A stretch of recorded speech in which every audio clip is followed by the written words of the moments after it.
नमस्ते.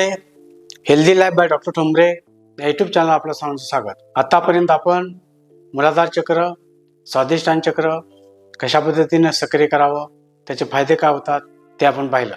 आज आपण मणिपूर चक्र कशा पद्धतीने सक्रिय करावं हे आपण पाहणार आहोत. मणिपूर चक्र, मणिपूर याचा अर्थ असा आहे, मणी म्हणजे रत्न आणि पूर म्हणजे शहर, म्हणजे रत्नांचं शहर. अधिक याला सोलार प्लेक्सस असं म्हणलं जातं. सोलार प्लेक्सस म्हणजे ज्याप्रमाणे सूर्यशक्तीवर आणि सूर्याच्या एकूण कक्षेच्या भ्रमणावर सर्व तारे ग्रह कार्य करत असतात, त्याच पद्धतीनं शरीरामध्ये असणारं सोलार प्लेक्सस म्हणजे आपल्या मणक्यामध्ये असणारं प्लेक्सस आहे, ते कार्यरत राहतं. याबरोबर हे नाभीच्या पाठीमागच्या बाजूला असल्यामुळं याला सूर्यकेंद्र असंही संबोधलं जातं. याचं स्थान आहे ते नाभीच्या पाठीमागच्या बाजूला स्पायनल कॉर्डमध्ये हे चक्र स्थित आहे. या चक्राचं तत्व आहे अग्नितत्व आहे. याचा कलर आहे तो पिवळा आहे. याचा बीज मंत्र आहे तो ओम रम असा बीज मंत्र आहे. यामध्ये ज्यावेळेला आपण सक्रिय करतो त्यावेळेला आपल्याला मुद्रा जी धारण करायची आहे ती सूर्यमुद्रा धारण करायची आहे. ती सूर्यमुद्रा म्हणजे अंगठा आणि रिंग फिंगर अंगठ्याच्या बेसला चिटकवा आणि अंगठा त्यावर दाबून धरा. अशा पद्धतीनं हे आपण मुद्रा धारण करायची आहे. याला सूर्यमुद्रा म्हणतात. ही सूर्यमुद्रा मणिपूर चक्र सक्रिय करत असताना आपण धारण करायची आहे. मुख्यत्वे करून यामध्ये जे अवयव येतात ते लिव्हर, स्टमक आणि पॅनक्रियास हे अवयव येतात आणि या अवयवांना सक्रिय करायचं असतं. शरीर रचनेच्या दृष्टीनं या ठिकाणी सिलियाक पेक्स पण येतं आणि ते पण सक्रिय होतं. हे जर संतुलित नसेल तर अपचन, ब्लड प्रेशर वाढते, शुगर वाढते, मानसिकदृष्ट्या आपला आत्मविश्वास कमी होतो व स्वतःच कमी लेखत राहतो आणि आपण परावलंबी होतो. शरीरामध्ये लक्षणे जर असतील तर निश्चितपणे आपलं मणिपूर चक्र सक्रिय झालेलं नाही, ब्लॉक आहे असं आपण समजावं. आणि हे जर आपण मणिपूर चक्र जर संतुलित केलं तर निर्भयता येते, आपली कार्यक्षमता वाढते, सकारात्मकता वाढते, स्फूर्ती वाढते, एक विशिष्ट ऊर्जा निर्माण होते, ज्ञान बुद्धी तल्लख होते, आपली पाचनशक्ती वाढते, आत्मनिर्भयता आणि स्वयंशक्तिमान होतो. अशा पद्धतीनं हे बदल होत असतात. हे जर चक्र सक्रिय नसेल तर आपल्या मानसिकतेवर परिणाम होतो, क्रोध येतो, अपयशी वाटते, संयम ढळतो आणि शरीरामधील पचनाच्या क्रिया व एकूण आपल्या हार्मोनल आणि चयापचय क्रियावर याचा परिणाम होतो. कॉन्स्टिपेशन, पोटामध्ये गॅस तयार होणं, पॅनक्रियाची व्याधी निर्माण होतं, पोटाचे आजार निर्माण होतं, लिव्हरची व्याधी निर्माण होणं आणि IBS सारखी व्याधी आपल्याला निर्माण होत असतात. हे चक्र आपल्याला सक्रिय करत असताना या चक्राची देवता आहे, ते अधिष्ठान आहे, ती विष्णू आणि लक्ष्मी आदी आहे. हे चक्र सक्रिय करत असताना फक्त श्वसनाचे व्यायाम न करता ब्रह्मांडातील आपल्या प्राणशक्ती ही आकर्षित करून घ्यायची आहे आणि आपल्या शरीरामधील प्राण आणि ब्रह्मांडामधील प्राणशक्ती याच्याशी आपण जोडलं जायचं आहे. आणि अशा पद्धतीनं जोडलं जर गेलो तर आपली प्राणशक्ती कार्यरत होते आणि प्राणशक्ती कार्य झाल्यामुळे शरीरामध्ये असणारे प्राण, अपान, व्यान, उदान हे वायू आपले कार्यरत राहतात. त्याच्याबरोबर आणखी प्राणशक्ती धारण करणारे नाग, कुर्म, कुकुल्ल, देवदत्त व धनंजय हे पण वायू आपल्या शरीरामध्ये कार्यरत राहतात आणि आपलं शरीर सक्रिय असतं. जर मूलाधार चक्र जर सक्रिय झालं तर आपल्याला आनंद निर्माण होतो. याचबरोबर या अगोदर मूलाधार चक्र आणि स्वाधिष्ठान चक्र हे आपल्याला सक्रिय करायला हवं. ते सक्रिय झाल्यानंतरच चक्र हे सक्रिय करायचं आहे. जर मणिपूर चक्र सक्रिय झालं त्याबरोबर या मणिपूर चक्राची ऊर्जा ही खालच्या बाजूला स्वाधिष्ठान चक्र आणि मूलाधार चक्रापर्यंत जाते. त्याचबरोबर वरच्या बाजूला अनाहत चक्र, विशुद्ध चक्र, आज्ञा चक्र आणि सहजा चक्रापर्यंत ही आपली ऊर्जा पाठवली जाते. सेंट्रल कार्य करण्याचं काम ही मणिपूर चक्र हे कार्य करत असतं. त्यामुळे मणिपूर चक्र सक्रिय करणं ही अतिशय महत्वाची गोष्ट आहे. त्याचबरोबर हे जर चक्र आपल्याला सक्रिय करायचं असेल तर याबरोबर आपल्याला आहार चांगला घ्यायला हवा. आहारामध्ये पिवळ्या रंगाची म्हणजे केळी, पिवळ्या रंगाच्या शेंगा, हळद, आले, कॉर्न इत्यादी आपल्याला आहारामध्ये घेण्याचं गरजेचं आहे. त्याचबरोबर विहारामध्ये आपण सकाळचं कोवळं ऊन अंगावर घेतलं पाहिजे, सूर्यस्नान घेतलं पाहिजे किंवा संध्याकाळी 5:30 ते 6 पर्यंतची कोवळं ऊन आहे ते पण आपण अंगावर घ्यायला हवं. हे करत असताना नेमकं काय करायला हवं हे आपण पाहणार आहोत. पहिली गोष्ट म्हणजे श्वसनाचे व्यायाम, योग्य पोझिशन असायला हवी. त्याबरोबर आपलं लक्ष केंद्रित करायला हवं आणि गट ब्रेन ॲक्सिस पण आपल्याला व्यवस्थित करायला हवा.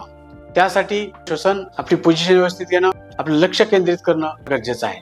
प्रत्यक्षात कशा पद्धतीनं हे करणार आहे ते आपण पाहणार आहोत. हे मणिपूर चक्र सक्रिय केल्यामुळं शरीरामध्ये मेंदू सक्रिय होतो, पहिली गोष्ट. दुसरी गोष्ट, गट ब्रेन ॲक्सेस बॅलन्स केला जातो. आहाराचे संपूर्ण सिग्नल्स आहेत मेंदूला व्यवस्थित पोहोचवले जातात आणि आपल्या शरीरामध्ये अशा पद्धतीनं उत्तम प्रकारची ऊर्जा निर्माण होते. आपल्या शरीरामध्ये सेरोटोनिन, डोपामाइन आणि कॉर्टिसोल रिलीज होतं. डोपामाइन रिलीज झाल्यामुळं मोटिवेशन चांगल्या प्रकारचं होतं. सेरोटोनिन रिलीज झाल्यामुळं भावनांचं संतुलन केलं जातं आणि कॉर्टिसोल रिलीज झाल्यामुळं स्ट्रेस हा कमी केला जातो. मणिपूर चक्र सक्रिय कशा पद्धतीने करायचं ते आपण पाहणार आहोत. आता आपण मणिपूर चक्र कशा पद्धतीनं सक्रिय करावं ते पाहणार आहोत. मणिपुरी चक्र सक्रिय करत असताना पहिली गोष्ट म्हणजे आपली पोझिशन, म्हणजे आपलं आसन व्यवस्थित घ्यायला पाहावं. एकतर पद्मासन घाला. दुसरी गोष्ट, पाठीचा मणका ताठ ठेवा, कुठेही ताण नको. आपण सुरुवातीला मणिपूर ॲक्टिवेट करण्यासाठी प्राणायाम करणार आहोत. यामध्ये भस्त्रिका, कपालभाती, नाडीशुद्धी आणि डायफ्रॅगमॅटिक ब्रिदिंग करणार आहोत. हे केल्यामुळं श्वसनाबरोबर प्राणशक्तीशी आपलं अनुसंधान करत असतो. अगोदर पाहूया की भस्त्रिका कशा पद्धतीने करावी. भस्त्रिका करत असताना दोन्ही हात वर घ्या आणि फोर्सफुली आपला श्वास बाहेर सोडा. 1,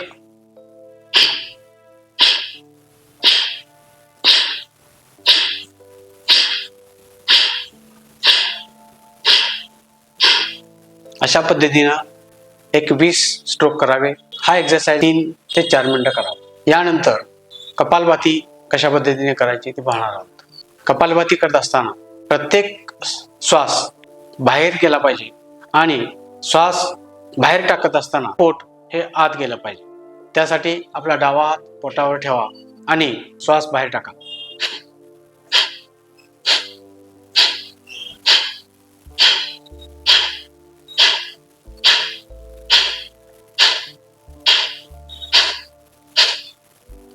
हे स्ट्रोक आपण 20 वेळा करावे आणि 1, 2, 3, 4 असे आपण स्ट्रोक द्यावेत. म्हणजे हा पण प्राणायाम सर्वसाधारणपणे 2 ते 3 मिनिटापर्यंत करायला हरकत नाही. अनुलोम विलोम प्राणायाम.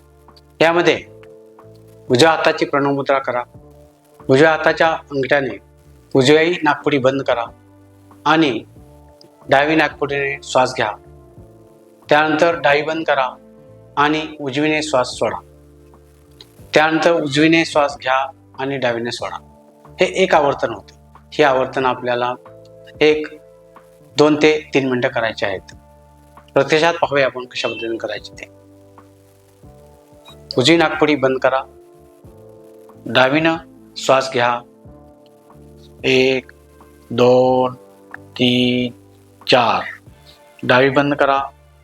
उजवीनं श्वास सोडा. 1, 2, 3, 4, 5, 6, 7, 8.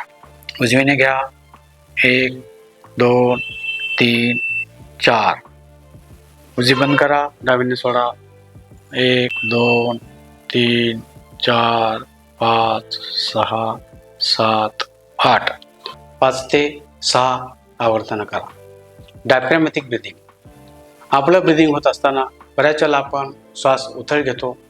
तर यामध्ये 2 पद्धतीचे श्वसन असतात. एक म्हणजे चेस्ट ब्रिदिंग आणि दुसरं म्हणजे डायफ्रॅगमॅटिक ब्रिदिंग. डायफ्रॅगमॅटिक ब्रिदिंग करा. डायफ्रॅगमॅटिक ब्रिदिंग केल्यामुळे श्वास जो घेत असतो आणि सोडत असतो त्यावेळेला आपलं पोट बाहेर आलं पाहिजे. श्वास घेताना पोट बाहेर आलं पाहिजे आणि श्वास सोडताना पोट आत गेले पाहिजे. डायफ्रॅगमॅटिक ब्रीदिंग पाहूया. डावा हात पोटावर ठेवा आणि श्वास घ्या. 1 2 3 4. श्वास सोडा. 1 2 3 4 5 6 7 8. श्वास घेत असताना पोट बाहेर आलं पाहिजे आणि श्वास सोडत असताना हळूहळू पोट आत आलं पाहिजे. यामुळं पोट आणि छाती ह्याच्यामध्ये असणारा डायफ्रॅम वर्क होत असतो. डायफ्रॅममधून पास होणारी व्हेगस नर्व आहे, ब्रेन आणि गट बरोबर त्याचं कनेक्शन असतं आणि ती वर्किंग होते. आणि ती वर्किंग झाल्यामुळं पचन व्यवस्थित होणं, पॅनक्रियाचं कार्य व्यवस्थित होणं, लिव्हरचं कार्य व्यवस्थित होणं इत्यादी कार्य आपल्याचं संतुलन केलं जातं. बसण्याचे व्यायाम पाहिलेले आहेत. यानंतर योगासनं कुठली करणार आहे ते पाहणार आहोत. मणिपूर चक्र सक्रिय करण्यासाठी कोर एक्सरसाइज गरजेचा आहे आणि कोर एक्सरसाइज व्यवस्थित झाला तर आपल्या पोटाचे स्नायू आणि कोर मसल याच्यावर ताण पडतो आणि त्यामुळं मणिपूर चक्र सक्रिय होतं. सुरुवातीला भुजंगासन करणार आहोत. वज्रासनात या. त्यात दोन्ही हात टेका.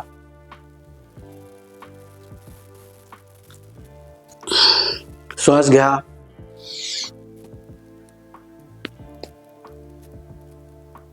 1 2 3 4 5 6 7 8 9 10 सेकंद आसन धारण करायचं आहे.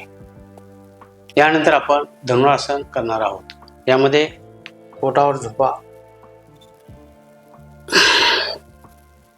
दोन्ही हातानं दोन्ही पायाच्या टाचा पकडा. श्वास घ्या. 1 2 3 4 5 6 7 8 9 10 धनुरासन करावे. यानंतर आपण नौकासन करणार आहोत. पाठीवर झोपा. श्वास घ्या. श्वास सोडत 1 2 3 4 5 6 7 8 9 10 सावकाश दोन्ही पाय टेका. छाती टेका. अशा पद्धतीनं नौकासन करावे. यानंतर आपण अर्ध मच्छिंद्रासन कशा पद्धतीने करायचं ते पाहणार आहोत. डावा पाय पुढे ठेवा. उजवा पायाचा गुडघा डाव्या पायाच्या टाचेजवळ चिटकवून घ्या. त्यानंतर उजवा हात आहे तो डाव्या गुडघ्याच्या पलीकडून डाव्या पायाचा चंपा पकडा. यानंतर डावा हात हा पूर्ण पाठीमागे घ्या. पूर्ण पाठीमागे पहा. आसन स्थिती स्थिर ठेवा. 1 2 3 4 5 6 7 8 9 10. त्यानंतर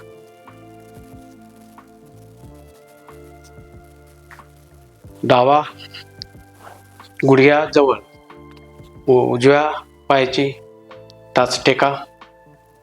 डावा हातानं गुडघ्याच्या पलीकडून जाऊ उजव्या पायाचा चंपा पकडा. उजवा हात पाठीमागून पुढे घ्या. पूर्ण पाठीमागे पहा. संत ससून ठेवा. 1 2 3 4 5 6 7 8 9 10 अर्धमच्छिंद्रासन करावे आणि यामुळे मणिपूर चक्र सक्रिय होण्यास मदत होते. मणिपूर चक्र सक्रिय केलं, डायफ्रॅगमॅटिक ब्रीदिंग केलं आणि वेगस नर्व स्टिम्युलेट केली. गट ब्रेन ॲक्सेस व्यवस्थित राहतो. चयापचय क्रिया व्यवस्थित होते आणि पोटामध्ये असणारे ट्रिलियन बॅक्टेरिया आहेत सक्रिय होतात. पोटाच्या ठिकाणी तुकाराम महाराजांनी म्हणले की आनंदाची डोही, आनंदाची तरंग. त्या पद्धतीनं पोटामधील बॅक्टेरिया ॲक्टिव्ह झाल्यामुळं शरीराला, मेंदूला चांगले सिग्नल मिळतात व आपले जीवन आनंदी आणि सक्रिय राहतं. याबरोबर मुद्रा धारण करणार आहोत. मणिपूर चक्र सक्रिय करण्यासाठी मेडिटेशन करणार आहोत. पद्मासन मध्ये बसा. पाठीचा मणका ताठ ठेवा. हाताची सूर्यमुद्रा धारण करा. सूर्यमुद्रा धारण करत असताना रिंग फिंगर हे बोट आहे ते अंगठ्याच्या बेसला चिटकवायचं आहे आणि त्यावर अंगठा दाबून धरायचा आहे. बाकीची बोटं ती ताठ ठेवायची आहेत. शांत बसायचं आहे. श्वास आत घ्यायचा आहे 4 आकड्यामध्ये आणि आकड्यामध्ये श्वास सोडायचा आहे. बिंबीच्या ठिकाणी पिवळ्या रंगाचं चक्र फिरत आहे असं मनामध्ये आणायचं आहे. मी यशस्वी आहे व मी सक्षम आहे. माझी शक्ती व माझा स्वतःवर पूर्ण विश्वास आहे. मी माझ्या ध्येयपूर्तीसाठी कटिबद्ध आहे. माझ्या शक्तीवर माझा पूर्ण विश्वास आहे. अशा पद्धतीनं आपल्या मेंदूला सिग्नल द्यावेत. परंतु त्यातलं कुठलं तरी एकच वाक्य फक्त आपण म्हणत राहूया. श्वास घ्या. मी यशस्वी आहे. मी यशस्वी आहे. मी यशस्वी आहे. मी यशस्वी आहे. मणिपूर चक्राच्या ठिकाणी ऊर्जा निर्माण होत आहे असं मनाला आणि शरीराला सांग. मणिपूर चक्र सक्रिय करूया आणि आपले जीवन सुखी, समृद्ध आणि आनंदमय करूया. हा व्हिडिओ आपल्याला आवडला असेल तर लाईक करा. तुमच्या काही शंका असतील तर कमेंट बॉक्समध्ये कमेंट टाका आणि अशाच पद्धतीचे व्हिडिओ पाहण्यासाठी आमचे चॅनल सबस्क्राईब करा. धन्यवाद.